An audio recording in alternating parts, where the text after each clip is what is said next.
Empiezo. Buenas tardes a todos, buenas tardes.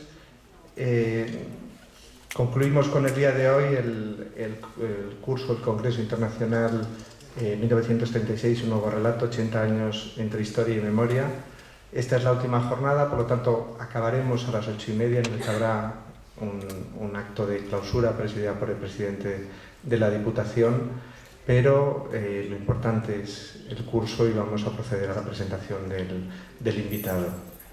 Me presento yo humildemente. Primero, mi nombre es Álvaro García, estoy aquí por el empeño fundamentalmente de Lorenzo y porque soy fiscal en activo y presidente de una asociación de fiscales, la Unión Progresista de Fiscales. También miembro de una organización que se llama MEDEL, Magistrat Européen pour la Démocratie et la Liberté, que entre cuyos valores fundamentales está la preservación de los derechos humanos y la defensa del Estado de Derecho y el imperio de la ley. En ese contexto, tanto la Unión Progresista de Fiscales como MEDEL venimos defendiendo y venimos atacando, si se puede decir, cualquier respuesta legal o jurídica contra actos de barbarie como los que estamos aquí recordando o contemplando. MEDEL, concretamente, ha intervenido en algunas de las cuestiones que aquí se han debatido, en las cuestiones relativas a Guatemala. De hecho, Carlos Castresana fue presidente, como lo soy yo, de la Unión Progresista de Fiscales, en el momento en el que también se interpuso la querella contra Pinochet, que tuvo bastante repercusión nacional e internacional y bastantes consecuencias en el tratamiento que el derecho internacional viene haciendo o hace respecto de la jurisdicción universal.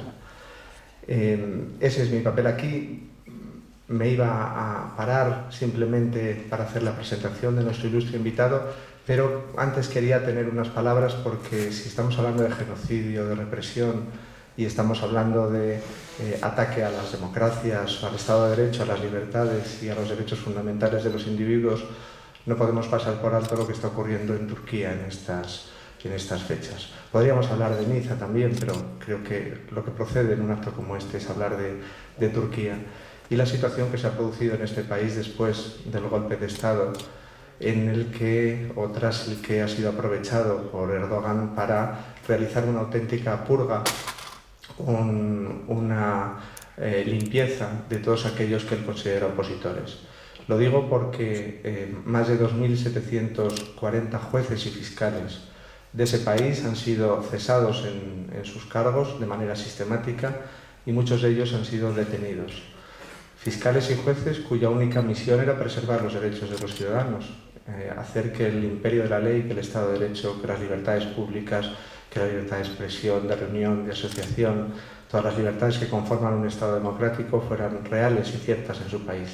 Se les ha privado de libertad, se les ha negado la asistencia letrada, se les ha negado la posibilidad de contactar con sus familias y lo único que nos va quedando a las personas que pertenecemos a MEDEL o que los conocemos directamente son sus mails minutos antes de ser detenidos, diciendo sé que estoy en esa lista, van a venir a detenerme. Y el siguiente mail es el de su esposa, el de su mujer, diciendo acaban de detener a Orhan, acaban de detener a Murat, ¿qué hacemos? Decidnos qué ayuda podemos tener. Bueno, esta sensación de indefensión, este absoluto caos que se produce en 2016 en un Estado europeo o casi europeo como es Turquía, nos debe hacer reflexionar. Y para reflexionar sobre estas cuestiones y sobre todo muchas otras relativas al genocidio, tenemos a nuestro invitado Ben Kiernan, al que Presentaré de una manera breve porque no conozco en exceso su obra, pero lo que he leído de él desde luego resulta apasionante. Es australiano, es profesor en la Universidad de Yale y sus trabajos han ido siempre orientados hacia el estudio del genocidio y en especial del genocidio camboyano, pero sin limitarse a este aspecto.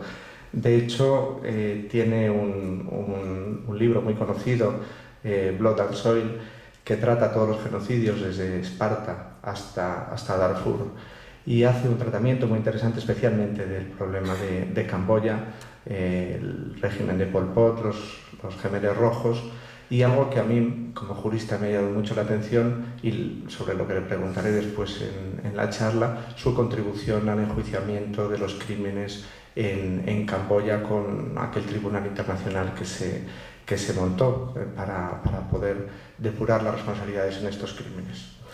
Es director del programa de genocidio de Camboya y sobre todo es relevante y accesible también en la red la documentación que el Centro sobre el Genocidio tiene, que es accesible totalmente en la web, la documentación, incluso audios o vídeos que tratan sobre estos temas.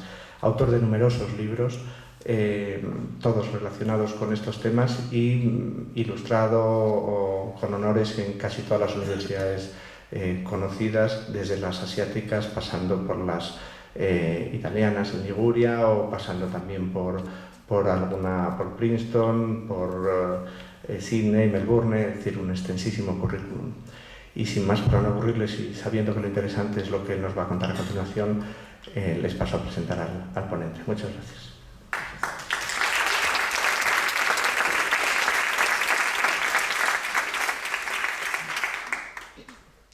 Buenas tardes a todos y todas. Es un gran placer estar aquí en esta hermosa ciudad. Me gustaría agradecer a la Universidad de Santiago de Compostela y a los organizadores del congreso por la invitación. Son una magnífica audiencia que acaba de escuchar todo el español que conozco. Yo nací y fui educado en Australia, trabajo en los Estados Unidos y ahora soy residente en Irlanda.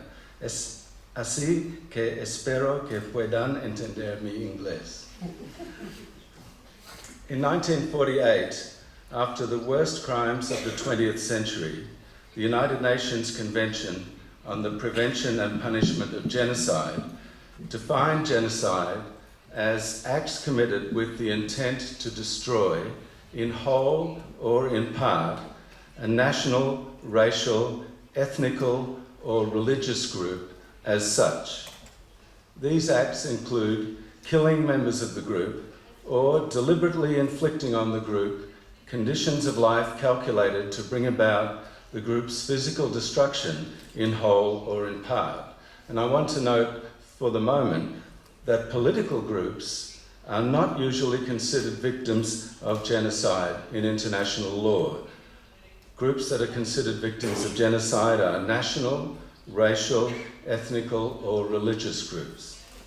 And what I want to do tonight are four things. First, to describe some of the genocides in world history that meet this 20th century legal definition.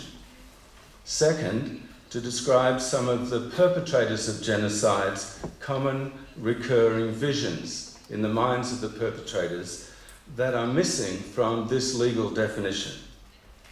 And third, to show how in the 21st century genocide continues and how contemporary satellite imagery and modern technology provides the possibility of tracking or even preventing genocide. And fourth, I want to conclude with some remarks on how the history and the study of genocide and mass killing may be applied to improve our understanding, perhaps, of the Franco regime in Spain. Now, the UN Genocide Convention's focus on acts against national, racial, ethnical, or religious groups correctly makes clear that racial or religious hatred is an integral part of genocide.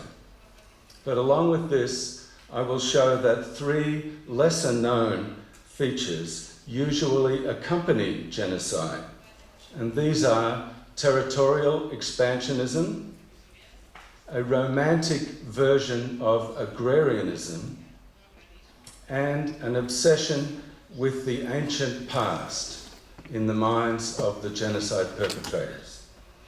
Like racial hatred, these common concerns of genocide perpetrators can be detected in advance, and therefore, if we detect them, they can help us in preventing genocide. Genocidal thinking is not only usually racist, but it's also bound up with visions of the rural life. It's also reactionary, heading towards the ancient past, and it's often territorial expansionist or irredentist. I will start by illustrating these themes with the best known, most extreme genocidal regime. This is a poster for Charlie Chaplin's 1940 movie, The Great Dictator. The point here is Hitler's territorial expansionism, his desire for domination of the globe. Genocides that occur on a lesser scale involve usually lesser levels of territorial expansion. Along with racial hatred, territorial aggrandizement in some degree or another is a common feature of genocidal dictators and their thinking. What I call cults of agrarianism are a second, lesser-known common feature of the genocidal mentality. This photograph of Heinrich Himmler, taken by his niece in 1935, reveals to us Hitler's number two, mass murderer, architect of the final solution, in a field near his home in Bavaria. And similarly, cults of antiquity, obsession with the ancient past, are a third feature of this mindset, less well known again. Genocidal ideology usually seeks validation in the deep past. Hitler, for instance, praised Arminius, Hermann, who annihilated ancient Roman legions as, quote, the first architect of our liberty. When Hitler urged in 1924 that the new Reich must again set itself on the march along the road of the Teutonic knights of old to obtain by the German sword, sod for the German plough, Hitler combined antiquity with both aggression and agrarianism. Hitler considered Roman history, quote, the best mentor, not only for today, but probably for all time. He praised Rome's genocide of Carthage in 146 BC as a slow execution of a people through its own deserts, unquote. The Nazis also saw classical Sparta as an ancient model, the first racialist state, as Hitler described it. Invading the Soviet Union in 1941, Hitler saw its citizens as the new helots to the German Spartans. I've just learnt, Hitler further remarked in August 1941, that the feeding of the Roman armies was almost entirely based on cereals. Now, he added, under German domination, Ukraine and Russia will one day be the granaries of Europe. But they merited that responsibility only with German agricultural settlement. The Slavs, he said, are a mass of born slaves. But under the German peasant, every inch of ground is zealously exploited, he claimed. And he added, nothing is lovelier than horticulture. Germans were more advanced, Hitler claimed, because our ancestors were all peasants. He considered a healthy peasant class as a foundation for a whole nation. A solid stock of small and middle peasants has been at all times the best protection against social evils. The Nazis saw Jews not just as a subhuman race, but also as anti-peasants, the archetypal city dwellers. Anti-urban thinking reinforced the virulent anti-Semitism.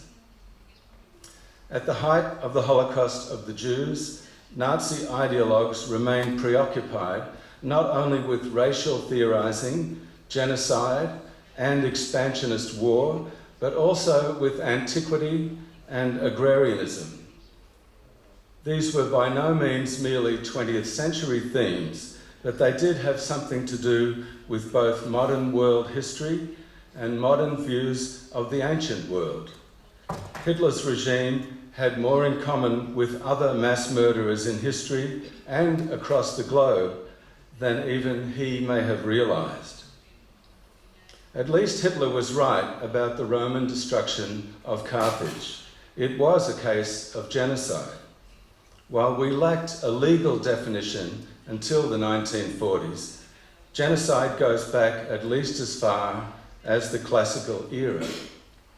Cato the Elder, author of perhaps the first recorded incitement to genocide, Delenda est Carthago, Carthage must be destroyed, was Cato the Elder.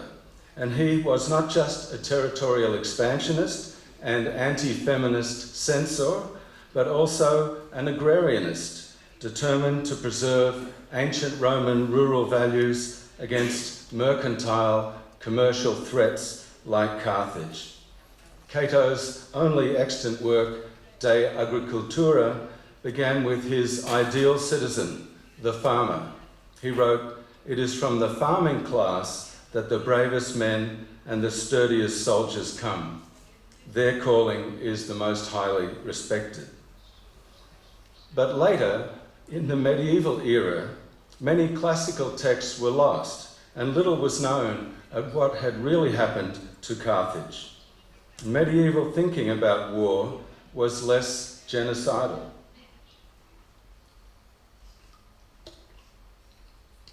Here is a 13th century depiction of Saul from the Bible slaying the Ammonites from the book of Samuel.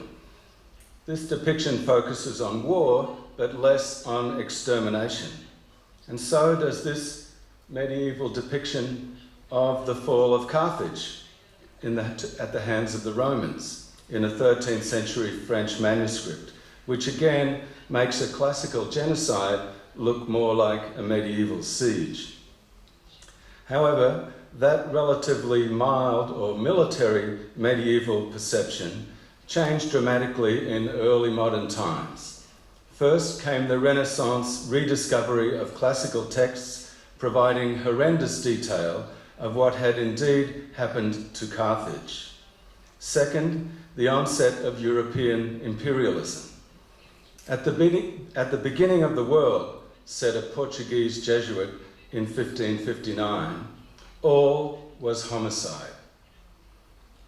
Many Europeans began looking to ancient precedents, even for genocide, a phenomenon that was becoming more frequent after European expansion accelerated in 1492. Cults of antiquity inspired those on the brink of modernity, even as they took up technological innovations, including weaponry that facilitated mass murder. In post-medieval, early modern culture, the story of Carthage became much better known and more homicidally depicted. Allusions to biblical genocides also became more prominent and more often illustrated with horrifying detail. An example is this 17th century portrayal by Nicolas Poussin of Joshua's army dealing the Amorites what appears to be a much worse fate than Saul had dealt the Ammonites in medieval depictions. After 1492, European imperial and territorial conquests of most of the globe involved pastoral or agrarian romanticism, as well as both genocide and anti-Semitism, supposedly justified by classical and biblical antiquity. Conquerors turned to ancient empires for genocidal precedents. When the Spanish built their empire in the New World, they looked to Rome's expansion to justify their own. Estimates of the native population of the island of Hispaniola distributed among these 5 kingdoms at the time the Spanish arrived in 1492, ranged from hundreds of thousands. By 1514, just 32,000 Indians survived. Over 90% of the islanders perished in 22 years. The Spanish overseer of Indian labour in the mines on Hispaniola portrayed the Indians as descendants of the barbarian Visigoths, comparing them with ancient Thracians, and adding that God, quote, consented to their extermination. Spain's court intellectual, Juan Ginés de Sepúlveda, argued that Indians were barbarians because, unlike the Romans, they had failed to preserve any monument to their history. He added that the Romans justly subjugated the other nations of the world, just as for their sins the Amorites and Perizzites and other inhabitants of the Promised Land were exterminated by the children of Israel. And he still condemned the Jews, whose extermination God desired, he said, because of their crimes and idolatry. In this rare case, we also have a depiction of how victims of the Spanish massacres in Mexico portrayed those experiences. As the early modern English sought new conquests, they self-consciously took on the mantle of Roman imperialism to justify their own expansionism. In 1570-71, a group of Elizabethan gentlemen met frequently in London to discuss classical Roman military strategy at the home of Sir Thomas Smith and his son Thomas Jr. One of them, Gabriel Harvey, after reading 10 books by the Roman historian Livy, wrote on his copy, "We were freer and sometimes sharper critics of the Carthaginians and the Romans, and we chose not always to agree with either Hannibal or Marcellus or Fabius Maximus, nor even with Scipio. These men used classical texts as handbooks for colonising Ireland." Another participant in these discussions, Sir Humphrey Gilbert, who had spent years fighting in Ireland, also wrote in admiration of ancient Rome's supremacy. And he shared Cato's rage against domestic and cultural threats, as well as foreign enemies. He wrote, "Cato, by banishing vice in Rome, did deserve more honour than Scipio did by conquering the Carthaginians." These Elizabethan knights in London saw Ireland as Cato had seen Carthage.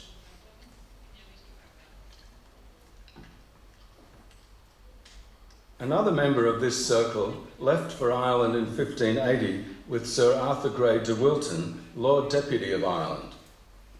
With him went the poet Sir Edmund Spenser, a close friend of Gabriel Harvey. Spenser wrote a Latin poem calling Harvey the great Cato of our era. Harvey wrote back that "your great Catos and our little Catos make such a buzzing and ringing in my head."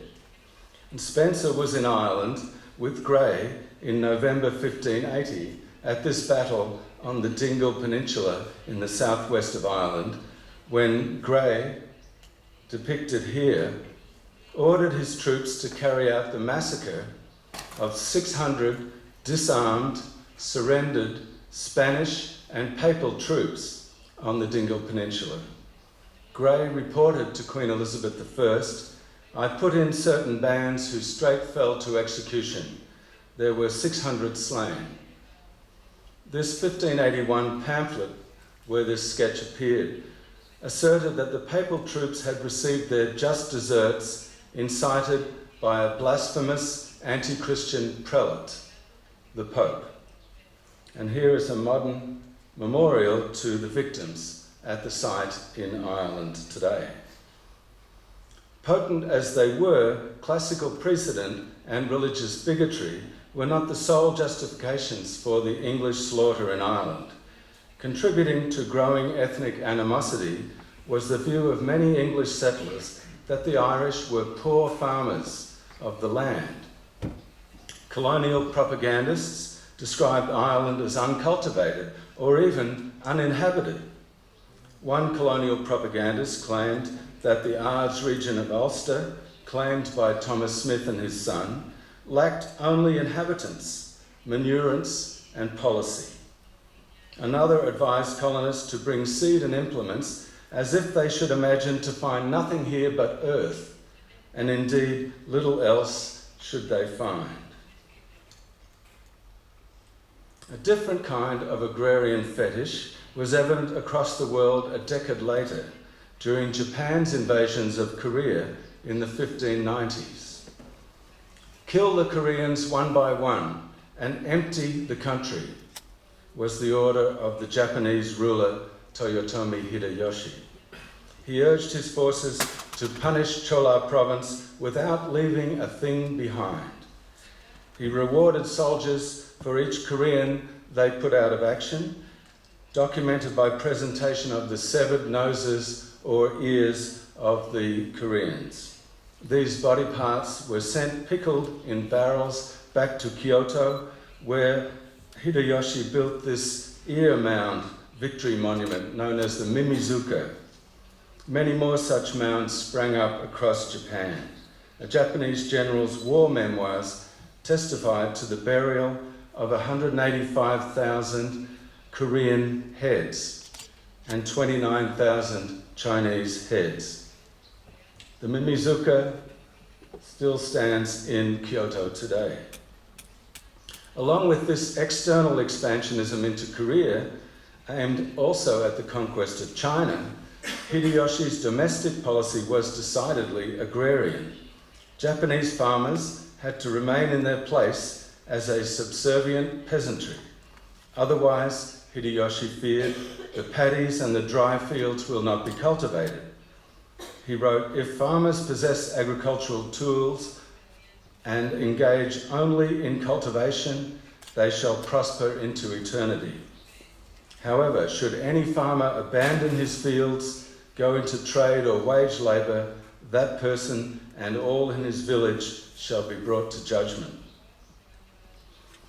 Back in the Atlantic, England's conquest of Ireland had set a precedent for North America. When Humphrey Gilbert went down with his ship in the Atlantic in 1583, his half-brother, Sir Walter Raleigh, took his place. Our land is full, their land is empty, one colonist wrote of the Indians in 1622. The Indians supposedly had no, quote, no faculty to use either the land or the commodities of it. So it is lawful now to take the land which nobody is using. Governor Winthrop of Massachusetts colony asserted that the land was unoccupied precisely because it had not been cultivated in the European manner. His discovery in 1633 that the Narragansett Indian land in Rhode Island was full of Indians failed to disturb this notion of an empty land. Land was free to any who would possess it, wrote Governor Winthrop. But Native Americans contested the occupation of their lands. After clashes in 1637, Massachusetts declared war on the Pequot Indians in Connecticut. Settlers declared an offensive war against the Pequots. Boston, another colony, branded the Pequots and all other Indians as a common enemy. Soldiers assembled in 3 ships, led by Captain John Mason, and sailed around the main Pequot fort and attacked one at Mystic that sheltered the Pequot women and children. Here is the site today, and on the bottom right you will see the sketch of the battle that ensued. John Mason had Narragansett Indians form an outer ring as his own men surrounded the fort. At dawn, he and Captain John Underhill led the troops in the assault. And this is Underhill's own sketch.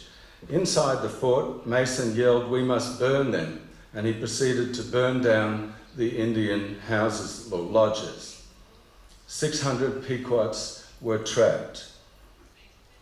Underhill set fire to the other end of the fort, and the flames burnt everything in the space of half an hour, men, women and children. The Pequots, Mason wrote, were utterly destroyed to the number of 600 or 700. There were only 7 captured and about 7 escaped. Thus was God seen, Mason wrote, burning them up in the fire of his wrath, and dunging the ground with their flesh. In other words, manuring the ground for agricultural purposes. It was the Lord's doing, and it is marvellous in our eyes. Underhill's sketch shows 98 Indian wigwams, all on fire. The English lost 2 dead. The Narragansett Indian allies of the English thought that this fighting method was too furious and slays too many men, as they put it, and Underhill wrestled with the implications of the massacre. It may be demanded, he wrote, why should you be so furious, as some have said? Should not Christians have more mercy and compassion? But he answered by appealing to ancient biblical precedent. I would refer you to David's war, he wrote.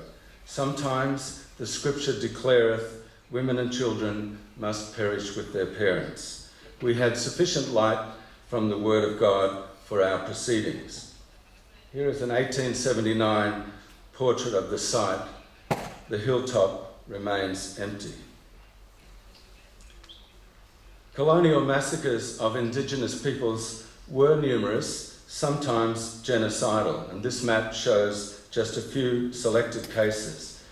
Genocides actually increased with the global population size as labour became more plentiful and less scarce and less valuable. The estimated worldwide population, under 500 million in 1500, doubled to nearly 1,000 million in the 3 centuries to 1800. One of the major developments of world history is the subsequent very rapid occupation by European settlers of 2 almost entire continents, North America and Australia, in the 19th century. The extermination of the Tasmanian Aborigines, all 4,000 of whom died during the British settlement between 1803 and 1874, is well known. But the names of their Aboriginal tribes or language groups shown on this 1998 map are rarely mentioned in Tasmanian historical discussion. But Tasmania was not an exception. Around 1800, the Australian mainland had over 700 Aboriginal communities, each with its own language. Over the next century, many of these ethnic groups and their languages also disappeared in the violent conquest of the continent. In 1886, a white Australian artist depicted the fate of the Aboriginal people this way. In both Tasmania and the mainland, white settlers argued that the native peoples did not cultivate the land and therefore did not own it. Even whites who did recognise Aborigines as owners of the land could hardly imagine them actually occupying it. Here is a map drawn by the founder of Melbourne, Australia, in 1835, John Batman, showing land he'd bought from Aborigines. The map is entitled A Tract of Country Ceded by the Native Chiefs of Southern Australia to John Batman. The chiefs are unnamed and their people appear nowhere on the map, which is largely empty, except for descriptions of how empty it is.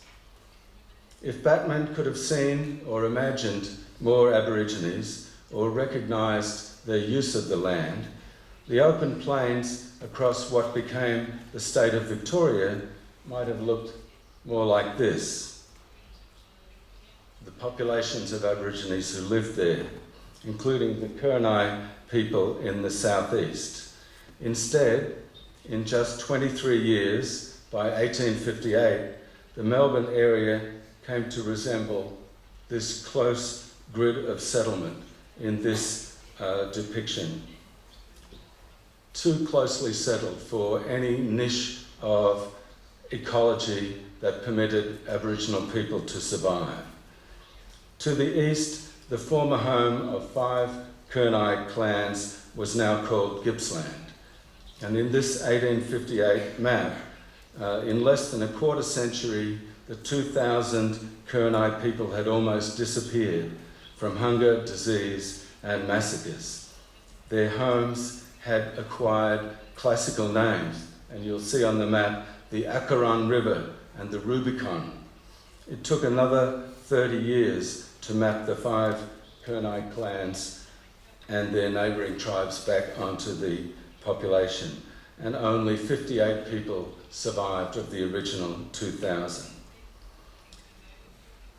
The same era saw another catastrophe in California, which had looked something like this at the onset of US rule in 1846.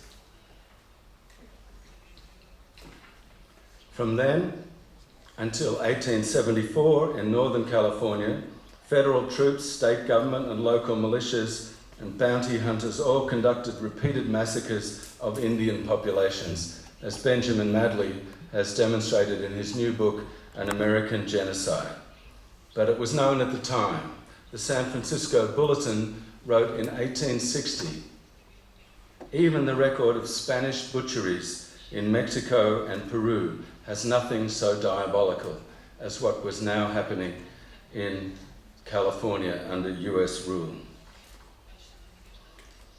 A pastoral romance, as well as an agrarian obsession, accentuated the exigencies of conquest under the United States. General Philip Sheridan sent General George Custer on an expedition into the Black Hills of Dakota in 1874. And there, General Custer found what the New York Tribune reporter traveling with him called an Eden in the sky without the forbidden fruit. This photograph shows Custer's wagon train winding its way through a pastoral paradise in July 1874. Custer himself evoked the idyllic pastoral scene. Every step of our march that day was amidst flowers of the most exquisite colours and perfume. So luxuriant in growth were they that men plucked flowers without dismounting from the saddle. It was a strange sight to glance back at the advancing columns of cavalry and behold the men with beautiful bouquets in their hands, while the headgear of their horses was decorated with wreaths of flowers fit to crown a Queen of May. And Custer added in the agrarian sense, the soil is that of a rich garden. Nature has done so much to prepare homes for husbandmen. The open and timbered spaces are so divided that a partly prepared farm of almost any dimensions can be found here. The New York World reporter proclaimed an agricultural and pastoral paradise.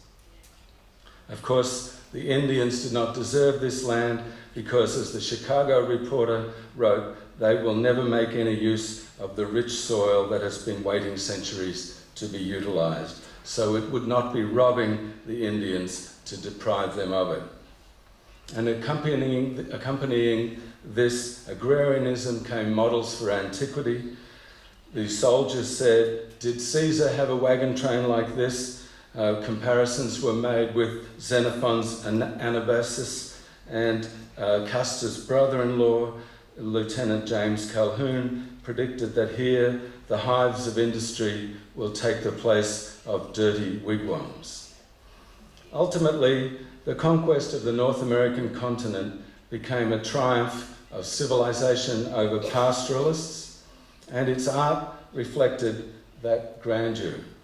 Here we see an eclectic combination of the classical, the national, the indigenous, and the pastoral in Philadelphia's Washington Monument from 1897, and a sculpture of General William Sherman in New York Central Park even portrayed him preceded by a dryad in the classical pastoral procession. Despite 2 millennia of genocides, most people, indeed many scholars, think of this crime as a 20th century phenomenon. And that's in part because new technology and communications now made genocide more efficient and mechanized. After the German genocide of the Herero people in Southwest Africa, the first non-colonial genocide of the 20th century was the Armenian catastrophe during World War I. It began in early 1915 when the Young Turk regime rounded up hundreds of Armenians and hanged many of them in the streets of Istanbul before beginning the genocidal deportation of Armenians into the desert, in which 1 million died or were murdered en route.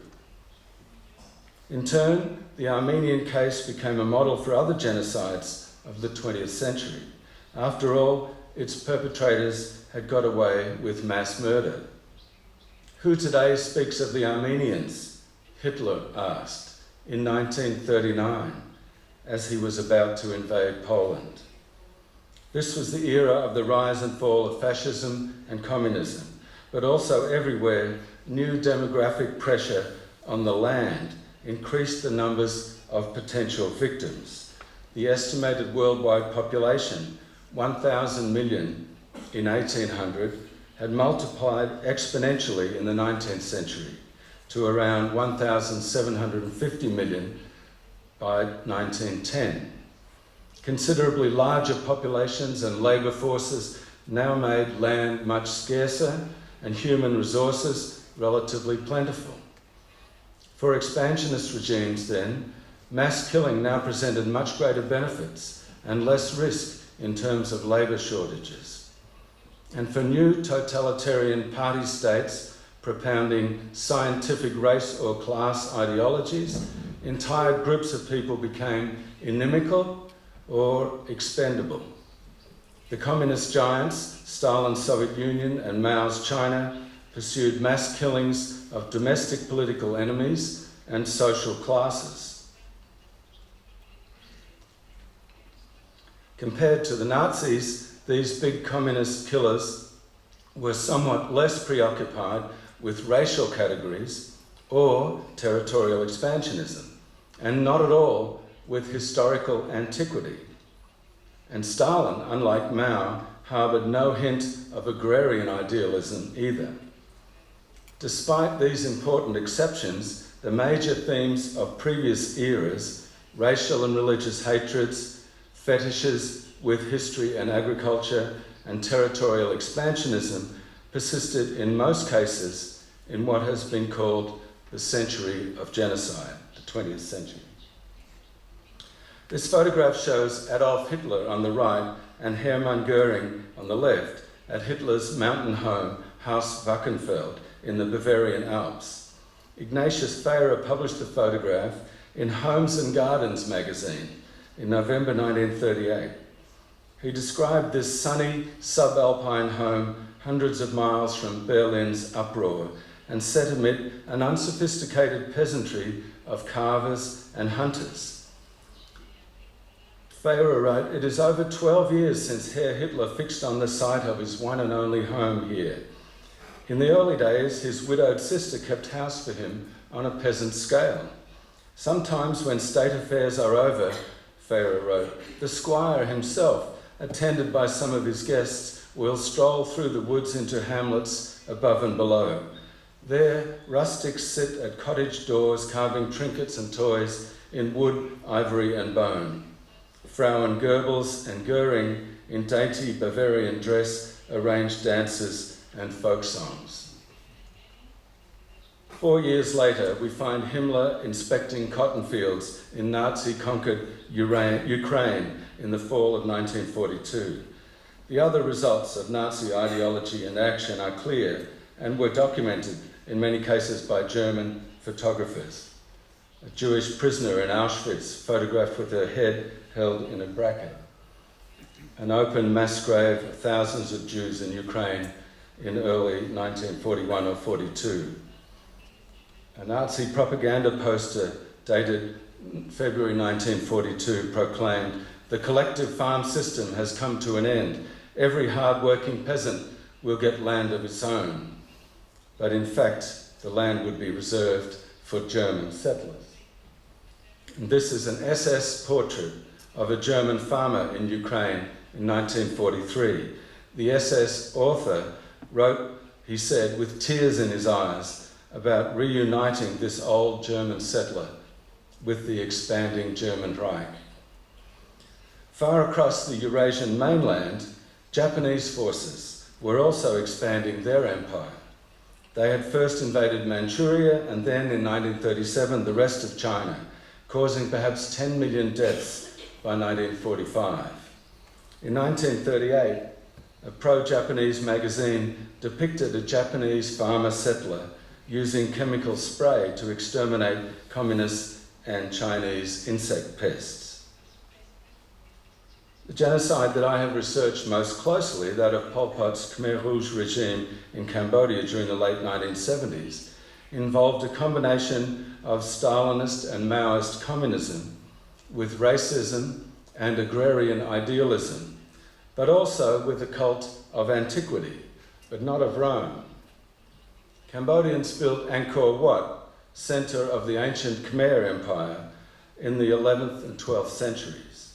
From 1952, when he was a student in Paris, Pol Pot called himself Khmer Dam, the original Khmer, and he spun a national narrative of Cambodia's lost glory. In that story, the Khmer nation had been thwarted by encroachments on its land by Vietnamese from the east and Thais from the west. What remained in the 20th century was a smaller kingdom whose borders are shown in this digital elevation map of Cambodia. And here is another map of the environmental conditions of Cambodia. During the French colonial period in Cambodia, from 1863 to 1954, more ethnic Vietnamese came to live in Cambodia. And this is the Cambodian identity card of a Vietnamese resident there after independence in the 1950s. Cambodia never granted citizenship to its ethnic Vietnamese residents, and they, along with other minority groups like the Muslim Cham people, suffered genocide in the 1970s under Pol Pot's regime. What happened in the meantime? From the mid-1960s, the Vietnam War spilled over into Cambodia, and here we could discuss the different kinds of causes of genocide. I focus mostly on the mental decisions made by genocide perpetrators, but we could also talk about the historical and social long-term causes like war, poverty, economic deprivation, mass upheaval and political destabilization and so on. In this case, what had happened was the enormous impact of the spread of the Vietnam War into Cambodia.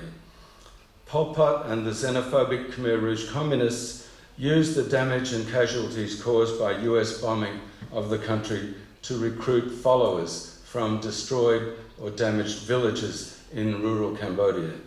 This is a map of the targets of US bombing of Cambodia from 1965 to 1975.